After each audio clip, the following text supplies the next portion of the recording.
Welcome to BP Darbar. இன்னைக்கு first ஹைலைட்ஸை பார்த்துட்டு அப்புறம் ஃபுல் எபிசோட்ல என்ன நடந்ததுன்னு பார்ப்போம். இன்னைக்கு மெயினாக நம்ம கவர் பண்ண போகிற டாபிக்ஸ் ஃபர்ஸ்ட் திவாகரை ஸ்லைட்டாக ரோஸ் பண்ணினாரு விஜய் சேதுபதி அவர்கள். அதுக்கப்புறம் கிரெடிட், உங்களுக்கு வர வேண்டிய கிரெடிட் வேற யாருக்கு அது போயிடுச்சு அப்படின்னு நீங்கள் நினைக்கிறீங்கன்னு ஒரு டாஸ்க் வச்சாரு. அதில் most of the housemates Amit அவர்களையும் எஃப்ஜேவையும் நிறைய பேர் பிக் பண்ணினாங்க. அது சம்பந்தமாக கிளாரிட்டிக்கோசரம் தீபக் அவர்களையும் வர வச்சாங்க. அந்த டாஸ்க் நடந்தது. அதுக்கப்புறம் குறும்படம் மாசா ப்ளே பண்ணப்பட்டது. சாண்ட்ரா பயங்கரமாக அப்ரிஷியேட் பண்ணினாரு. குறும்படம் அந்த அந்த சீக்ரெட் டாஸ்க்கை சக்ஸஸ்ஃபுல்லாக பண்ணினதுக்கு, சக்ஸஸ்ஃபுல்லாக முடித்ததுக்கு.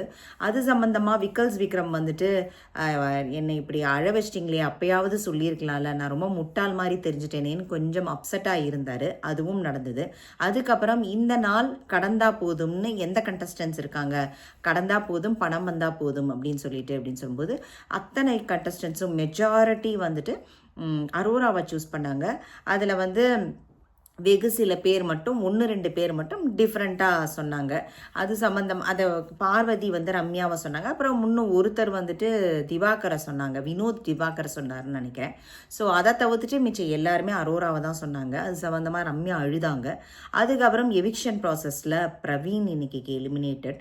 ஸோ அது அவர் அங்கே அவர் எலிமினேட்டட்னு சொன்னதும் அவர் மனசு உடஞ்சி அழற காட்சியை பார்த்து அத்தனை பேருக்குமே பயங்கரமாக ஒரு மாதிரி மனசு அழுக வந்துருச்சுன்னு சொல்லலாம், இன்க்ளூடிங் மீ. எனக்குமே ரொம்ப மனசு கஷ்டமாக இருந்தது. அவர் அப்படியே மைக் செட்டை அவுத்துட்டு அழுகிறத பார்க்கும்போது மனசு ஒரு மாதிரி பண்ணிடுச்சுன்னே சொல்லலாம். அப்புறம் அவருடைய ஏவி ப்ளே பண்ணப்பட்டது. அதுக்கப்புறம் அவருடைய எவிக்ஷனுக்கு நடந்தது. அதுக்கப்புறம் லாஸ்ட்டாக அமித் கெமி, ரம்யா அவங்க எல்லாருமே தப்பிச்சுட்டே போகிறாங்க எவிக்ஷனில். ஆக்சுவலாக பிரவீன் இன்னும் பெட்டராக பண்ணியிருந்தார் அப்படின்னு சொன்னாங்க. அதோட இன்னைக்கு எபிசோட் முடிக்கப்பட்டது. ஸோ இது கொஞ்சம் இன்டெப்த்தாக போகலாம். ஃபஸ்ட் அதுவும் எல்லா வெளியில் இருக்கிறவங்க பார்வையாளர்கள்லாம் ரொம்ப ட்ரெஸ்ஸு சூப்பராக இருக்குன்னு சொல்லி விஜய் சேதுபதி அவர்கள்ட்ட பாராட்டினாங்க. அவரும் அக்செப்ட் பண்ணிட்டு ஆஹா ஓஹோ ஹோட்டல் டாஸ்க்கை பற்றி டிஸ்கஸ் பண்ணுறதுக்கோசரம் உள்ளே போயிட்டார். ஃபஸ்ட்டு எடுத்ததுமே திவாகருக்கு ஸ்லைட்டாக ரோஸ்ட் கிடச்சிது. அதில் நீங்கள் ஏன் ஸ்டாச்சுவாக நிற்கிறதுக்கு நீங்கள் ஏன் முதல்ல மறுப்பு தெரிவிச்சிங்க, சப்ரிக்கு ஏன் டஃப் டைம் கொடுத்தீங்கன்னு சொன்னார். அவர் எதுவுமே பேசலை. எல்லாத்துக்கும் இந்த நாதஸ் செந்தில் மாதிரி இப்படி மூஞ்சியை வச்சுக்கிட்டே இருந்தார். அப்புறம் அதை இதுக்கு எடுத்தாலும் நீங்கள் இப்படி வச்சுக்கிறீங்க அப்படின்னு சொல்லிட்டு ரொம்ப பெருசாக ரோஸ்ட் இல்லை, பட் ஆனால் ஸ்லைட்டாக அவரை டச் பண்ணிவிட்டு அப்படியே கடந்து போயிட்டார். அடுத்தது கிரெடிட், உங்களுக்கு வர வேண்டிய கிரெடிட் வேற ஒருத்தருக்கு போயிடுச்சு. அது யார் அப்படின்னு சொல்லிட்டு ஒவ்வொருத்தரையும் சொல்ல சொன்னாங்க. அப்போ எடுத்ததுமே அரோரா தான் அரோராவும் எஃப்ஜேவும் ஏன்னா அரோரா, எஃப்ஜே அண்ட் அமித் 3 பேரும் தான் ஒரு டீமு. அவங்க பாத்ரூம் டீம்னு நினைக்கிறேன். ஸோ அவங்க 3 பேரும் தான் டீமு. ஸோ அரோரா சொன்னாங்க, இவர் அவ்வளோவா வேலையே பார்க்கல. 2 பேருமே சொன்னாங்க அவ்வளோவா வேலையே பார்க்கல அப்படின்னு சொன்னாங்க. அப்போ எஃப்ஜே சொன்னார், கார்னிவல் டாஸ்க்கு நான் தான் சொன்னேன், ஆனால் அது எல்லா கிரெடிட்டையும் அமித் எடுத்துக்கிட்டாரு அப்படின்னு சொல்லி எஃப்ஜே சொன்னார். அதுக்கப்புறம் அரோரா சொன்னாங்க, எஃப்ஜேவை பீட் பாக்ஸிங் ப்ளே பண்ணப்பட வேண்டாம் அப்படின்னு சொன்னார், வேண்டாம் அப்படின்னு சொல்லிட்டாரு அப்படின்னு சொல்லிட்டு அமித்தை சொன்னாங்க. ஸோ அமித் அங்கே அவரை கேள்வி கேட்கப்பட்டது. அந்த சமயத்தில் அவர் இல்லை சார், நானும் செஞ்சேன், நானும் நிறைய வேலை பார்த்தேன், நான் தான் அந்த பாத் டப்பில் அண்டாவாக கொண்டு தண்ணியை ரொப்பினேன், இவங்க வேலை பார்க்கவே இல்லைன்னு என்னை அக்யூஸ் பண்ணுறாங்க, அது தவறு அப்படின்னு சொன்னார் அமித். அதுக்கு வினோத்தும் சொன்னார். வினோத் அமித்துக்கு சார்பா, ஆமாம் சார், அவர் அண்டாவாக கொண்டு கொட்டினாரு அப்படின்னு சொன்னாங்க.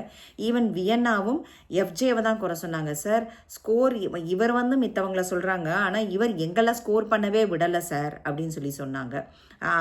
ஏன்னா எல்லாம் நான் ஏதாவது தண்ணி கெஸ்ட்டு கேட்டாங்கன்னு கொடுக்க போனால் உடனே இவர் பிடுங்கி அதை கொட்டிட்டு இவர் பண்ணுவார் அப்படின்னு சொன்னாங்க. அதையே வினோத் அவர்களும் அதை ஆமோதிச்சாங்க. அந்த சமயத்தில் தீபக்கை கூப்பிட்டாங்க உள்ள. இந்த மாதிரி நீங்கள் பீட் பாக்ஸிங் வேண்டாம் அப்படின்னு சொன்னீங்களான்ட்டு அவர் ஒரு மாதிரி மழுப்பலாக பதில் சொன்னார். ஆனால் நான் லைவில் பார்த்தேன். அது அமித்கிட்ட மஞ்சரி, அமித் அண்ட் தீபக் 3 பேருமே பேசியிருப்பாங்க. அப்போ வந்து அவர் வந்து தீபக் சொல்லுவார், பீட் பாக்ஸிங் வந்து கொஞ்சம் ஓவராக இருக்குது, அதை கொஞ்சம் குறைச்சிக்கோங்க, மிச்சதை பண்ணுங்க அப்படின்னு சொல்லியிருப்பார். ஆனால் அதை இங்கே அவர் ஸ்ட்ராங்காக சொல்லலை. அவர் வந்துட்டு அமித் அண்ணா வந்து பாவமாக இருந்தது, அவர் பயந்துட்டார் அவர் ஆக்சுவலாக தீபக்கை கூப்பிட்டதும். ஆனால் அவர் சொல்லியிருப்பார், தீபக் வந்து அந்த வார்த்தையை யூஸ் பண்ணியிருப்பார், கொஞ்சம் குறைச்சிக்கோங்க, பீட் பாக்ஸிங் ரொம்ப டாமினேட்டிங்காக இருக்குது அப்படிங்கிற மாதிரி சொல்லியிருந்திருப்பார். அப்புறம் விக்ரம் நானும் தான் சார் வந்து இந்த டாஸ்கில் இருந்தேன், என்னது இந்த கார்னிவல் டாஸ்க்கு நானும் பிச்சின் பண்ணேன் அப்படின்னு சொல்லி சொன்னார். ஸோ அந்த மாதிரி போச்சு.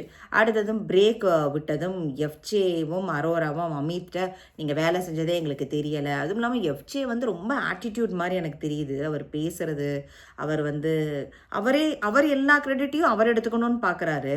அதே மாதிரி வியன்னா ஏதாவது பண்ணால் நோ நீ உனக்கு கிரெடிட் போயிடும்னு சொல்கிறாரு. பட் ஆனால் அவர் வந்து ஆப்போசிட்டாக தான் எல்லாமே பண்ணிகிட்ருக்காரு. ஸோ அது அவங்க 3 பேர்த்துக்கும் இடையே ஒரு சின்ன கான்வர்சேஷன் போச்சு. அப்போ கூட கனி வந்து கைண்ட் ஆஃப் எஃப்ஜேக்கு சப்போர்ட் பண்ணுற மாதிரி தான் பேசினாங்க. எஃப்ஜே வந்து ஏதாவதுன்னா சொல்லிடுங்க, அவர் ஏதாவது தப்பு பண்ணியிருந்தா அப்படின்னு சொன்னாங்க. பட் ஆனால் கனி ரொம்ப எஃப்ஜேக்கு சப்போர்ட் பண்ணிட்டே இருந்தாங்கன்னா உங்களுக்கு ஆபத்து கனி, பார்த்துக்கோங்க. அப்புறம் வந்து குறும்படம் இந்த வாரம் ப்ளே பண்ணப்பட போகுது. யாருக்கு குறும்படம் போகிறாங்கன்னு நீங்கள் நினைக்கிறீங்கன்னு கண்டஸ்டன்ஸை கேட்க, அவங்க எல்லாரும் ஃபுட்டுன்னு சில பேர், பிரவீன் வந்து சீக்ரெட் என்னமோ சொன்னாங்க. பட் ஆனால் வந்து போட்டது வந்து சீக்ரெட் டாஸ்க்கு செம்ம சூப்பராக அந்த குறும்படத்தை எடிட் பண்ணியிருந்தாங்க, யார் பண்ணியிருந்தாங்களோ. அப்புறம் வெகுவாக பாராட்டினார் விஜய் சேதுபதி அவர்கள். அப்போது சேண்ட்ராக்கு வந்து ரொம்ப பாராட்டுக்கள் கிடைச்சது. எல்லா கண்டஸ்டன்ஸுமே ஆச்சரியமாக இருந்தது. அதில் ஒரே ஒருத்தர் விக்ரம் வந்துட்டு, நான் அவ்வளோ தூரம் அழுதினே, என்கிட்ட சொல்லியிருந்துருக்கலாமே. ஈவன் சாண்ட்ரா கூட திவாகர் அண்ட் வியனாட்டா ரொம்ப மன்னிப்பு கேட்டாங்க, சாரி நான் இந்த மாதிரி சொல்லாமல் நீங்கள் ரொம்ப நல்லா வேலை பார்த்தீங்க அப்படின்னு சொன்னாங்க. விக்ரம் மட்டும் ரொம்ப அழுதுகிட்டே இருந்தார். அழுகலை மீனிங் ரொம்ப அப்செட்டாக இருந்தார், நான் இவ்வளோ தூரம் அழுதேனே அன்னைக்கு, அப்போ சொல்லியிருந்துருக்கலாமே, என்னை முட்டாள் மாதிரி காமிச்சிட்டிங்களே, நீங்கள் இப்போதைக்கு கூட பேசாதீங்க அப்படின்னு சொல்லிட்டு ரொம்ப அப்செட் ஆகிட்டார். அப்புறம் ஒரு டாஸ்க்கு பண்ணப்பட்டது, இந்த நாள் கடந்து போனால் போதும்னு. அதில் மெஜாரிட்டி வந்து அரோரா தான் சொன்னாங்க. அரோரா வந்து அது புரியுதானே தெரில, அவங்க வந்து எங்கூட எல்லோரும் ஸ்வீட்டாக இருக்காங்க, எனக்கு வெளியில் போனால் போதுங்கிறாங்க. எஸ், அவங்க ஸ்வீட் பர்சன் தான். அதில் அவங்க இது வரைக்கும் யார்கிட்டையுமே கடிஞ்சுக்கிட்டது கிடையாது. பட் ஆனால் பிக் பாஸ் வந்து அது கிடையாது ஆக்சுவலாக. அப்படி இருக்கும்போது அடுத்த வாரம் பாவம் அவங்க ஸ்வீட் பர்சன் தான், அவங்கள குறை சொல்கிறதுக்கு ஒன்றும் இல்லை. பட் ஆனால் அவங்கள எல்லாரும் நாமினேட் பண்ணி அவங்கள வெளியில் அனுப்புறது என்னமோ பெஸ்ட்டோ அப்படின்னு தோணுது. ஏன்னா அவங்க வெளியில் போனால் சந்தோஷமாக இருப்பாங்க. இங்கே அவங்களால விளையாட முடியாது. நீங்கள் 3 மாதம் கொடுத்தாலும் அவங்களால வந்து இந்த மாதிரி ஹார்ஷாக விளையாட முடியாதுன்னு தான் நினைக்கிறேன். அப்புறம் இவர் வந்துட்டு யார், திவாகர் வந்துட்டு இதே இந்த நாள் கடந்து போகும்ல வந்து கரெக்டாக கனியையும் இவங்களையும் பிக் பண்ணார், கனியையும் வினோத்தையும் பிக் பண்ணார். கனி எல்லாத்தையும் அன்பாக இருக்கிற மாதிரி பண்ணுறாங்க அப்படி இப்படின்னு சொன்னார். உடனே அது அன்னெசரி அந்த இது. நான் என்ன கேள்வி கேட்டால் நீங்கள் என்ன பதில் சொன்னீங்க அப்படின்னு சொல்லி விஜய் சேதுபதி அவர்கள் சொன்னார். அதுக்கப்புறம் இவங்க வந்துட்டு இதில் பார்வதி வந்து ரம்யாவை சொன்னாங்க, மிச்சம் எல்லாருமே அரோராவை தான் சொன்னாங்க. அப்புறம் வினோத் வந்து திவாகரை சொன்னாங்க, ரீல்ஸையே நடிச்சிட்ருக்காரு அப்படின்னு சொல்லிட்டு. ஈவன் சாண்ட்ரா கூட திவாகரை தான் சொன்னாங்க. அப்புறம் ரம்யா ஒரே அழுக, எல்லாரும் அரோராக்கில் அப்படி பார்த்தா அத்தனை பேர் வருது, ஏன் ரம்யா எல்லாத்தையும் அழுது சாதிக்கிறாங்கன்னு தெரில, பார்வதி சொல்லிட்டாங்கன்னு அழுதாங்க. அப்புறம் அரோராவுக்கு திருப்பியும் அட்வைஸ் பண்ணினார் விஜய் சேதுபதி அவர்கள், நீங்கள் வந்து இந்த மாதிரி எடுத்துக்காதீங்க, நீங்கள் முதல்ல வந்துட்டு விளையாட பாருங்க அப்படின்னு சொல்லி சொன்னார். அடுத்தது எவிக்ஷன் ப்ராசஸில் பிரவீன் தான் eliminated. I guessed it right, life is அன்பிரடிக்டபிள்னு சொல்லிட்டு மைக்கை ஃபஸ்ட்டு எடுத்து இது பண்ணி அங்கேயும் இங்கேயும் ஓடி ரொம்ப மனசு கஷ்டமாக இருந்தது அதை பார்க்கும்போது. ரொம்ப அதாவது அவர் நானுமே பிரவீன் வந்துட்டு actually he is playing well, he played well. அது பண்ணிகிட்டு இருக்கும்போது நமக்கு திடீர்னு அன்எக்ஸ்பெக்டடாக, ஈவன் எனக்கு வந்து அமித்தோட கருத்துக்கு நான் கொஞ்சம் ஆமோதிப்பேன், கெமி அண்ட் ரம்யாலாம் அவ்வளவா பார்ட்டிசிபேட்டே பண்ணாத மாதிரி இருந்தது. பிரவீன் ஓரளவுக்கு ஏதோ ஒன்று பண்ணிட்டு தான் இருந்தார்.